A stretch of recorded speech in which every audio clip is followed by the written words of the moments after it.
மத்திய பிரதேசம், கர்நாடகா ஆகிய மாநிலங்களில் 500, 600 வாக்குகள் வித்தியாசத்தில் பல தொகுதிகளை பாஜக இழந்ததை போன்று தமிழகத்தில் நடந்துவிடக் கூடாது என்பதற்காக தேமுதிகவை கூட்டணிக்கு அழைப்பதாக பாஜக மூத்த தலைவர் இல கணேசன் தெரிவித்துள்ளார். மதுரையில் செய்தியாளர்களுக்கு பேட்டியளித்த இல கணேசன், தமிழக நலனில் பெரும் அக்கறை உள்ளவர் பிரதமர் மோடி என்றும் கூறினார். அனுபவ ரீதியாக சில விஷயங்களை தெரிந்து கொண்ட பிறகும் இதுபோல சேர்க்க முயற்சிக்காவிட்டால் என்னை பொறுத்தவரையில் அது அறிவுடைமை ஆகாது. உதாரணமாக சமீபத்திய மத்திய பிரதேச தேர்தல் எனக்கு அதிகமாக ஈடுபாடு கொண்ட மாநிலம்.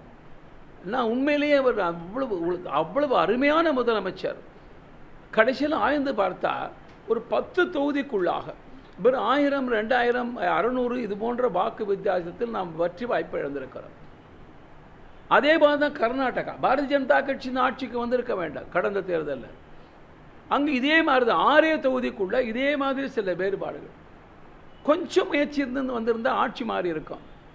அதனால் நாம் எந்த வகையிலையும் இந்த விஷயத்தை தமிழ் என்ன சொல்கிறதுன்னு தெரியல, ஆங்கிலத்தில் சொன்னால் மக்களுக்கு புரியும், ரிஸ்க் எடுக்க முடியாது.